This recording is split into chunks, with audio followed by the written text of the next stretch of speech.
Hey everybody, a happy Sunday. I hope that wherever you are and whatever you are doing, you are safe and you are well and that you are with people you care about who also care about you. Last week, I bemoaned the fact that we hadn't had any cold weather. I don't know if you can see that, but it's bloody cold. The sun is about to go down here and we've had some hard frosts this week. So clearly, all I needed to have done was to say, we haven't had any cold weather. And suddenly we had lots of cold weather. And I cannot complain. I think the plants are doing okay, recovering from it. Let's have a little bit of a wander and you can see how things are doing. There's not been a whole lot of change since last week. You'll see that for the most part, the garlic is very much still just sitting there doing nothing. I think it'll be another couple of weeks before we start to see the garlic popping up. But when we do, I know that the garlic will really get a move on and we'll start to see some significant growth. The raspberries are still very much dormant and we can expect to see some new shoots from them in probably about a month's time. Raspberries tend to not put their shoots up until like March, maybe April. You'll be pleased to know that the herb garden is doing so well, or even the herb garden, depending on whether you say herb or herb. The rosemary is doing very well. Rosemary doesn't always last through the winter, but this rosemary has, and it's doing incredibly well. Also, the oregano has spread. Also, the lemon balm is doing pretty well as well. The beans, they're still doing their thing and not a lot else is going on through here. But you can see that despite the cold, everything has pretty much remained the way it has. I do want to show you up here that we have had some more growth from this elephant garlic. This is definitely elephant garlic sitting here from last year. Clearly I didn't pull them all out of the ground and it has started growing again. C'est la vie. We also have some onions here that have started growing again. And obviously with the weather getting cold, I'm going to have to decide what I want to do about those onions and whether I just let them sit there or whether I plant them somewhere else and maybe try and get some seed or maybe do something else. I haven't really decided yet. Some other good news is that I've reached out to the manufacturer of this greenhouse, which as you can see has started to suffer a bit.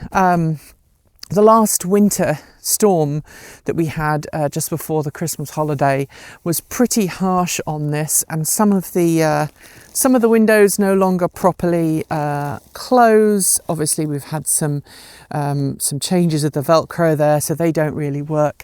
Some of the windows don't fold up anymore because they've either got holes in them or something else.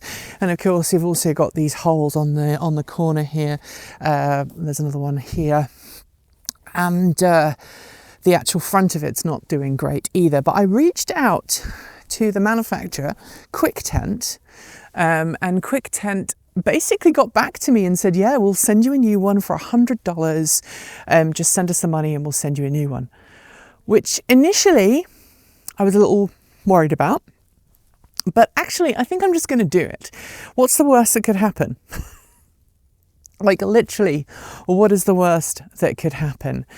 However, we do have some good news for those of you who were curious as to how long it would take the hens to learn how to use the feeder. And the answer is 2 days ago, they started to use it properly. So about 2 days ago, the hens realised they just had to put their feet on the little platform and then they were able to feed themselves. That seems to have reached the point where they were either super hungry and were like, we got to figure out how this works, or they just remembered they'd been around it enough that they'd seen how to do it and they are now feeding themselves in that manner.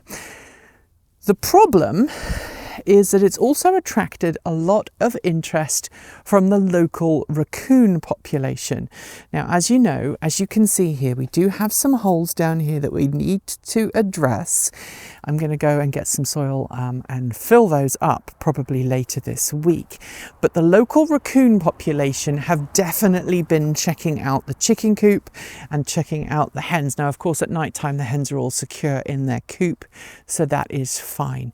But I do need to figure out a way of making sure that raccoons can't get in the coop and help themselves to tasty, tasty chickens, because that is the last thing I want to happen. So I have some security cameras that have picked up raccoons, and I think I talked about this last week. We have a security camera just hiding, literally just there. Look, so there's a security camera there, and I spotted some raccoons like early one morning in footage from the camera. They were coming up and putting their paws up on the mesh to try and get inside.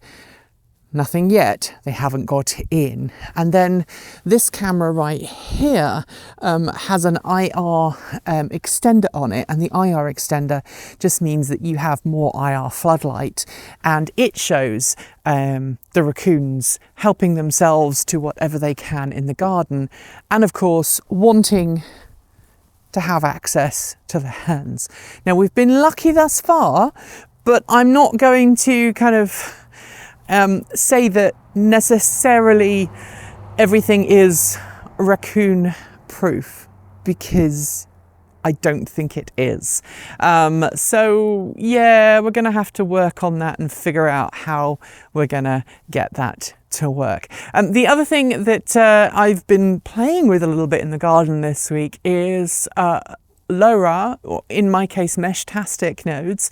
I've just today got a new antenna that I'm going to put up somewhere on the roof, and that will be a LoRa Meshtastic node that hopefully will give me lots of